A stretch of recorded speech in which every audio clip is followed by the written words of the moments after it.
Hey, what's up, everyone? It's Falskelon right here, right meow. So, currently, it is 11:50, 23:50, September 19th. So, what has happened at work is that I went into work. I worked later, a lot later than usual, so I could cover some hours, get some extra hours in. And so I'm over at one of our sites, and what happened was around 6:30, 18:30, there was a leak that started. A leak at the water fountain in the X-ray lab waiting room area. There is a water fountain machine that started leaking from the bottom. We're not talking about a drip, drip, drop, drop. We're talking about, hey, dude, it's pouring straight water that literally looks like somebody is slowly pouring a glass of water. So, yeah, a lot of water's coming out. I'm talking about, when I saw that, it was a little puddle. So I stood up, or I saw that, I walked over and made a call to see if we can get some people to fix it or stop it. And then by the time I got back, it was halfway from the area to the desk that's in the X-ray lab waiting room area. So I went into the back, grabbed some blankets that they have for any patients that are cold, and threw those on the ground so they could be a little water, like soak up the water, prevent the water from spreading. So I did that, and then I called, and then I told the cleaning crew over there, hey, this was happening, if you guys got buckets or anything. So they found some like tiny little trash cans that are probably like 2, 3, 4 gallon trash cans to take up the water. And I talked with one of the guys, and he said he's had to dump the buckets 5 times, and it's like 3 hours later. Had to dump them 5 times within the 3 hours. I'm just like, dude, that is a lot of water coming out.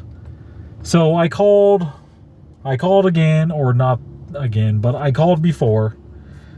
And then my third time was after he told me that he dropped it, or he had to dump the buckets 5 times already.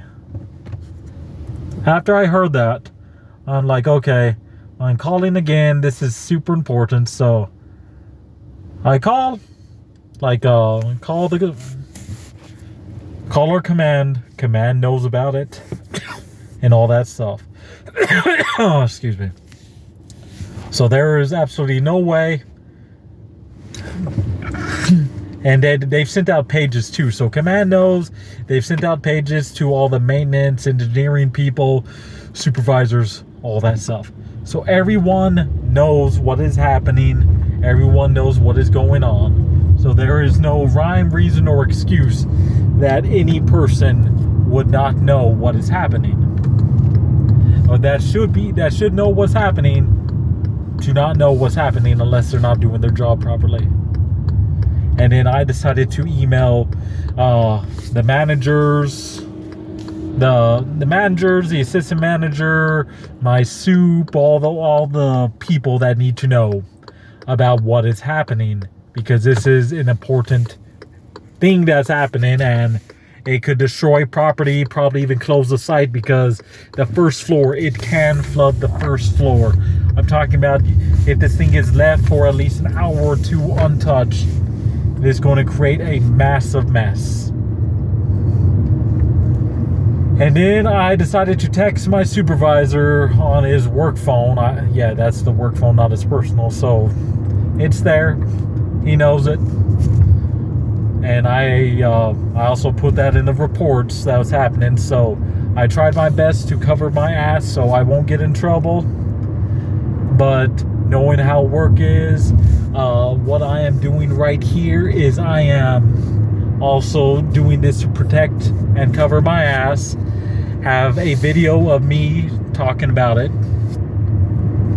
And so like that, pretty much the times I've called is 16 or 18:30, roughly 8 o'clock, and then 10:30 I called. Those are roughly the times I've called. 3 different times, 3 different pages sent out, and no one has come to check. So there is no reason why anyone that should know should be able to fix it. There's no rhyme reason why they would not know unless they are not doing their job. So this, hopefully I can use this, send this into court as like a document kind of thing. But this is also for excuse me. But I'm also putting this up too because this is kind of like my little vlog that I'm going on, the Faust Talk vlogs, blah. But yeah. So with that said, I'm going to move on to my next story about what happened over the weekend at my LGS local game store. So I met up there. I'm at the Escalation League. I have finally finished painting 80%, or actually 70, like about 70% of my Dark Angel Raven or Dark Angels Deathwing are painted. And then I played a game with them. So I brought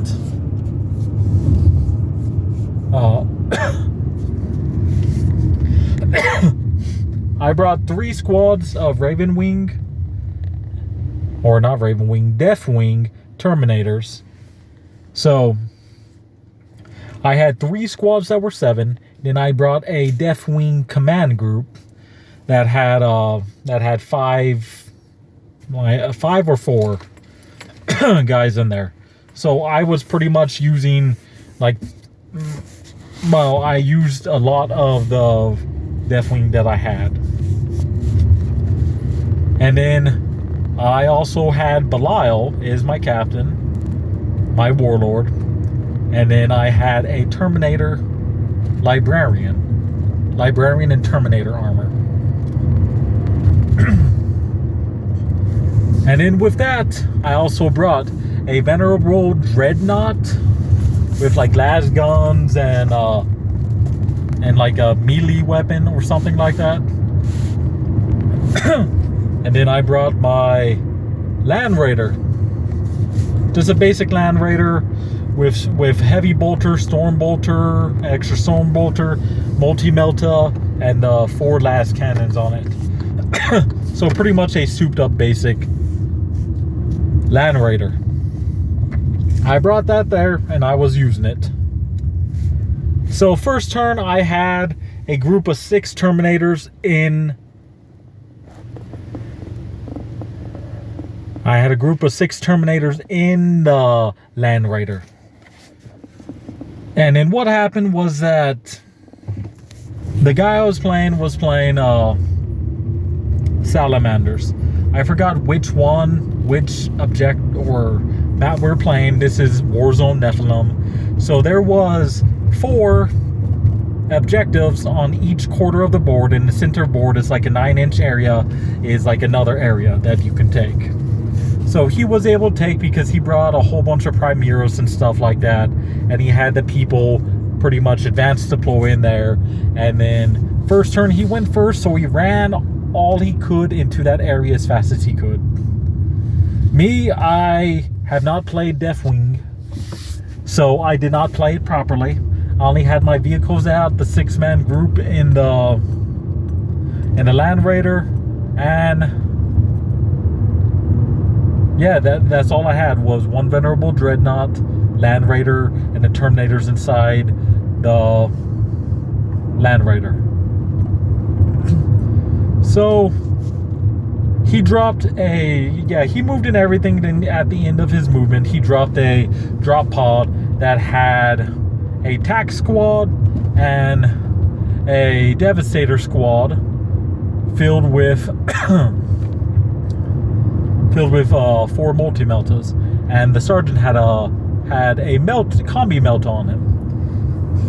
So he dropped it down and took out the took out the Land Raider quick. But he dropped everything into that, so it was like, okay, Land Raider's gone. Okay, so I learned my first thing from that, after that, is yes, have some termies inside the Land Raider for sure. And then after I have the termies in the Land Raider, have another group of Terminators around so that there is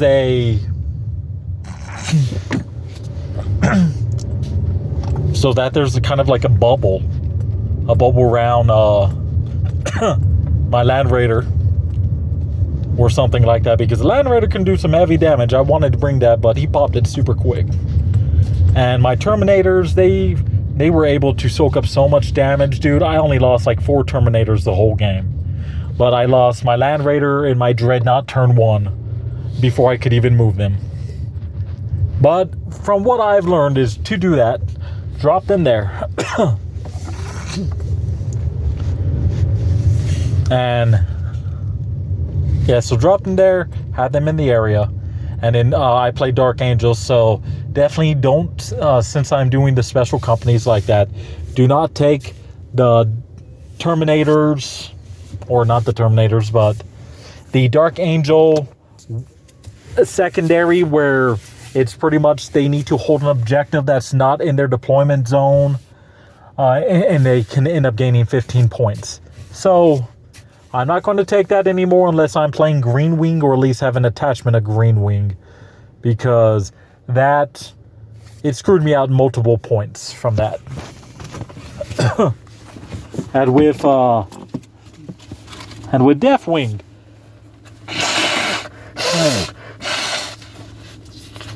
definitely at least have 2 squads deep strike in, and then have like your biggest squad deep strike in, and have smaller squads in on the field. So next time for sure, I am going to be having my Deathwing in, what's that called? Have my Deathwing in, I have no clue what I was going to go, but I'm going to have my big group of Deathwing in Deep Strike and the command squad there, or whatever, with a lot of characters, and then have 2 just minimum squads of termies, just both sides or one side of the Land Raider and the Dreadnought. And then like have like a termy, at least one termy with like a storm shield, just so I have the 4-up invuln, which would be nice if I still had the 3-up invuln. But yeah, have like a squad there, squad over there, or something like that. Or if I can bring some cheap characters, just to protect the Land Raider, because that sucker is a high damage, like super high damage vehicle that I lost turn 1, and the same as the Venerable Dreadnought, or at least have the Venerable Dreadnought protect the Land Raider at some level. Because if anyone has deep strike stuff, or at least drop pod, which was actually very very sound strategy that he used. He had the drop pod go down, but after that I told him, it's like, hey, next time, instead of having a attack squad and a Devastator squad, just have a Devastator squad filled with those 5 extra Marines in there, because they'll be able to do the exact same thing as attack squad, but they also protect the Devastator squad so much more, so you don't have to destroy your heavy weapons. You can just destroy the weak basic Marines with bolters. While Marines aren't weak in general, they're still pretty damn good. It's just a different strategy that gives them a little bit more defense. But alright then, guys, I am home, and it is late at night. I got a lot of stuff to do. And yeah, here's just a few some Marines that little guy was playing with, and then 3 rhinos that I can easily switch any of them into Razorbacks. But yeah, I'll talk to you guys later. Thanks for watching, like, and subscribe, and remember, always let the cat down. You all take care now.